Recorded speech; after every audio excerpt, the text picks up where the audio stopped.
अरे बहुत जल्दी आ गए आज तो। आएंगे ही ना प्रभु जी, हमारे फेवरेट टॉपिक पे जो बात होने वाली है। हाँ, शक्तियाँ सिद्धि।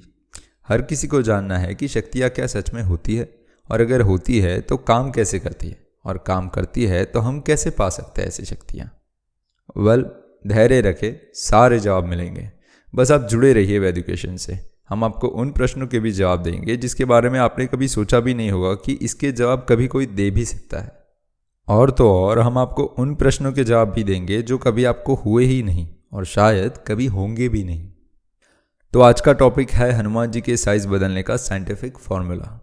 नहीं सोचा था ना कि कभी कोई इसका भी जवाब दे सकता है। डोंट वरी, हम देंगे इसका जवाब।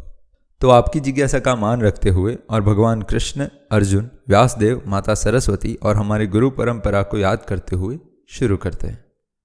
नारायणं नमस्कृत्य नरं चैव नरोत्तमं देवी सरस्वती व्यासं ततो जय मुदीरयेत्। तो वैसे ये जवाब जानने से पहले बहुत सी और चीज़ें जानना ज़रूरी है, जैसे कि हमारा शरीर कैसे काम करता है, कौन सी इंद्रिय के कौन से देवता होते हैं, और हमारे शरीर की संरचना किन तत्वों से हुई है, और उन तत्वों को कौन बैलेंस करता है, ना ही सिर्फ हमारे शरीर में परंतु संपूर्ण ब्रह्मांड में। कौन से देव किसको कौन सी ताकत, शक्ति, सिद्धि या वरदान कितनी हद तक दे सकते हैं, किन में कितनी शक्ति या वरदान देने की ताकत या अधिकार होता है, इत्यादि इत्यादि। परंतु ठीक है, एक वीडियो में हम सब तो नहीं बता सकते। वो सारी डिटेल्स हम आपको हमारी इस सीरीज़ में जब डेमिगॉड्स और देवलोक पर एक सीज़न बनाएंगे तब सब कुछ बताएंगे। फिलहाल तो हम प्रयास करेंगे कि इस छोटे से वीडियो में भी, ब्रीफ में भी, हम आपको ऐसे बताएं कि आपको जवाब भी मिल जाए और आपको जवाब अधूरा भी ना लगे। तो अगर आपने ये सोल सीरीज़ के आगे के 8 एपिसोड्स को ध्यान से देखा हो तो आपको ये बात अच्छे से पता हो गई होगी कि हमारा शरीर 5 महाभूतों से बना है, जिसमें मेजर एलिमेंट के तौर पर अर्थ यानी कि पृथ्वी है।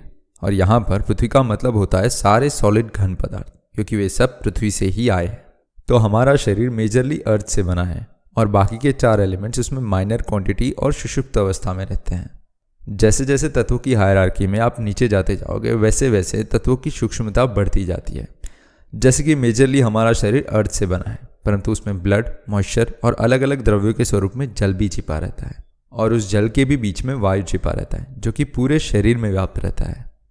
वैसे ही उससे भी सूक्ष्म अवस्था में अग्नि हमारे शरीर में स्थित है, जो कि हर कोश, हर सेल में स्थित होती है, परंतु ज़्यादातर हमें उदर में जठराग्नि के स्वरूप में ही मिलती है। वैसे ही पूरे शरीर में इन चारों तत्वों को होल्ड किए हुए हर कोश के बीच में स्पेस यानी कि ईथर होता है। खम मन्नो बुद्धि रेव च। तो जब किसी द्रव्य को हीट दिया जाता है तो अर्थ के मॉलिक्यूल्स के बीच में से ईथर हट जाता है और दोनों मॉलिक्यूल्स नज़दीक आ जाते हैं, और 70 किलो का महाकाय शरीर भी 200 ग्राम की राख बन के रह जाता है। वाटर इवापोरेट हो जाता है, अग्नि श्मशान में घुल जाती है, वायु वातावरण में, और ईथर अवकाश में घुल जाता है, और हाथ में रह जाती है तो सिर्फ राख, जो कि अर्थ है। तो जब किसी को भौतिक सिद्धि प्राप्त होती है, जैसे कि हनुमान जी को 8 प्राप्त थी, अणिमा, महिमा, गरिमा, लघिमा, प्राप्ति, प्राकाम्य, ईशित्व और वशित्व। तो इनमें से अणिमा और महिमा सिद्धि में सिद्ध पुरुष अपने शरीर को अणु जितना छोटा या योजनों योजनों परिमित बड़ा अपनी इच्छा अनुसार करने में समर्थ होता है। तो जब किसी को ये सारी सिद्धियाँ या फिर इन सिद्धियों में से कोई एक सिद्धि प्राप्त होती है, तब ये होता है कि उन तत्वों के प्रिसाइडिंग डिटीज के द्वारा क्षेत्रज्ञ के क्षेत्र का दायरा बढ़ा दिया जाता है, और इन तत्वों के जो कंट्रोलिंग डिटीज होते हैं वे सिद्धि पाने वाले के क्षेत्र के तत्वों का कंट्रोल उनके हाथ में दे देते हैं। तो वे अपनी इच्छा के मुताबिक अपने शरीर और उसके आसपास के तत्वों को अपने हिसाब से कंट्रोल करके अपना साइज 80 योजन बड़ा या फिर चींटी जितना छोटा भी कर सकते हैं, जैसे कि हनुमान जी करते थे।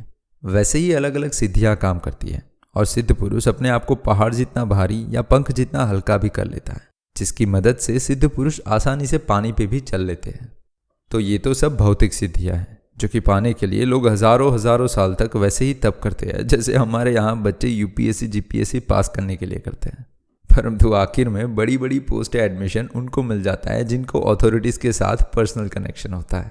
वैसे ही जब आप भगवान के साथ अपना पर्सनल कनेक्शन बना लेते हो तो ये सब सिद्धि आपको ऐसे ही बिना किसी तप के मिल जाती है। तो हमारे सारे आचार्यों के पास ये सारी सिद्धियाँ रह चुकी है, पर उनको इनमें कोई इंटरेस्ट नहीं होता, ना ही उनको शो ऑफ करने में कोई इंटरेस्ट होता है। कोई एक श्लोक या कोई वैष्णव गीत था, शायद हमें ढूंढना होगा, उसमें कहा है कि ये सारी भौतिक जगत की सिद्धियाँ और ऐश्वर्य तो भगवान के भक्त की दासी बनने के लिए तत्पर रहती है। परंतु भक्त को तब इनमें कोई इंटरेस्ट नहीं होता और सिर्फ भगवान की सेवा में ही इंटरेस्ट होता है। फिर अगर भगवान की सेवा में वे सिद्धियाँ काम आए तो तुरंत उनका प्रयोग कर लेते हैं, जैसे कि हनुमान जी ने किया था, वरना उसके सिवा उनका कोई महत्व नहीं रहता, क्योंकि बाकी समय में वे वैसे भी भगवान के नाम, रूप, गुण और लीलाओं के ध्यान में ही मग्न रहते हैं, जैसे कि हनुमान जी रहते थे। तो अगर आपको भी ये सिद्धियाँ चाहिए है तो सबसे सरल उपाय है भगवान की भक्ति करो, और अगर सरल उपाय नहीं चाहिए है और भारी उपाय चाहिए है तो वो भी हम आपको आने वाली वीडियोज़ में बताएंगे। अच्छा, और तब तक क्या, दाल और रोटी खाओ और हरि गुण गाओ।